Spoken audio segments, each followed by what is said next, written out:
Salam dostlar, bu dərsdə mən artıq bu ünvanlamanı bitirmək istəyirəm. Deməli, bizdə yadda saxlayın, 3 cür ünvanlama var. Biri dolayı ünvanlamadır, buna kosvin adresasiya deyirlər. Bu haqda biz strukturları, bir də massivləri keçəndə orada danışacağıq. Bu biraz qəliz mövzudur, ona görə bunu saxlamışam növbəti dərslərə və hal-hazırda keçdiyimiz simvol ünvanlamasıdır, bir də absolut ünvanlamadır. Bunların fərqlərini məncə hamınız bilirsiniz. Yəni simvol ünvanlama o adı yazdığımız, məsəl üçün siz bu işarə ilə yazırsınız, məsəl üçün input 05 buna ad verirsiniz də, məsəl üçün 10. Bu simvol ünvanlamasıdır. Yaxud da birbaşa i05 yaza bilərsiniz. Və bir də siz yaza bilərsiniz pi05. Yəni burada bit yazmalıyıq. Yəni byte. Bu nədir dostlar? Burada yəni bilirsiniz də i05 nə deməkdir? 0-cı bitin, byte'ın, üzr istəyirəm, 5-ci bitinə müraciət edirsiniz. Burada isə yazanda PIB yazanda o deməkdir ki, siz müraciət edirsiniz birbaşa fiziki çıxışa.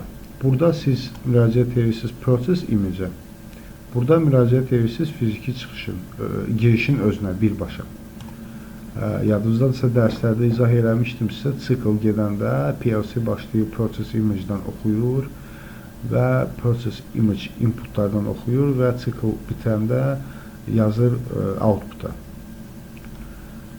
Burada isə proqramın özündə müraciət edəndə PIB məsələn 05 yazsaz, bu deməkdir ki, fiziki girişin 5-ci bitinə, 5-ci girişinə müraciət edirsiniz.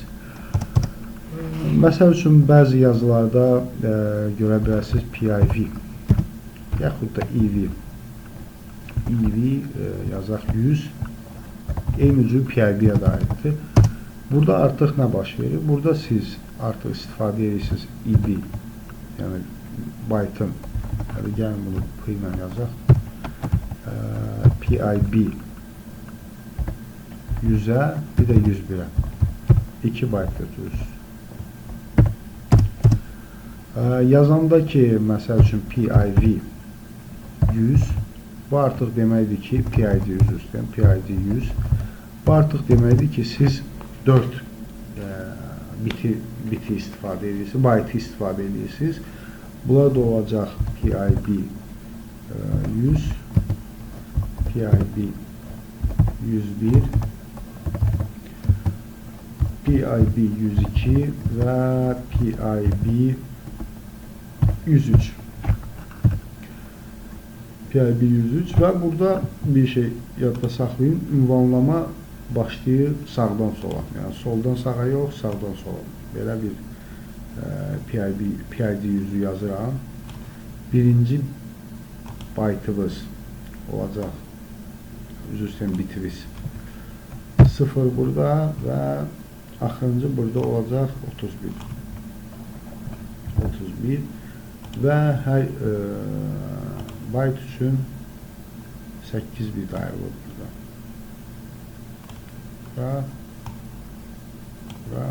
Bura üçün. Bu dostlar çox vaxt sizə harada lazımdır.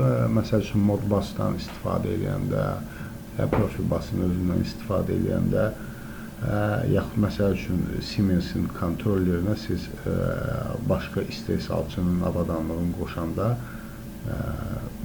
international protokollardan istifadə edə bilərsiniz də, hansı ki, hər bir cihazda işləyir. Məsələn, Modbus'dan istifadə edəndə siz görəsiniz ki, Modbus xətti ilə sizə, misal üçün deyəm də, həmən o PDF, PIW-dən 100-dən məlumat gəlir və siz onu açanda, məsəl üçün, orada oxuyursunuz, sürəti, məsəl üçün, göndərir PIB 100-lə. Sonra, məsəl üçün, feedback siqnalını göndərir 102 ilə. Yəni, orada ayıra bilərsiniz və sizə əgər SCADA-da lazım olsa ancaq sürəti çıxartmaq, siz bu bitdən istifadə edirsiniz, byte-dan. lazım olsa hansısa bir analoq siqnal çıxartmağa, məsəl üçün 102-dən istifadə edəsiniz. Bu məsələlərdə lazım olur. Bir də bəzi məsələdə proqramı sürətləndirmək üçün lazım olur. Belə. Və bunları oxuyun, yadda saxlayın və növbəti dərsdən artıq mən başlayacağam sizə structure-ı, bir də massivləri, arrayləri izah eləməyi. Orada artıq biz o bir ünvanlama metodlarından istifadə edəcəyik və sonda sizə göstərmək istəyirdim. Çox güman ki, o bir dərsdə göstərmişəm. Tamam, bu dərsi bitirək. O bir dərsdə mən sizə artıq göstərəcəm analoq siqnalın emal olunduğu. Burada necə emal edirik? FB bloklarla yox, birbaşa move və ya scale və normalize blokları ilə. Çox sağ olun, təşəkkür edirəm.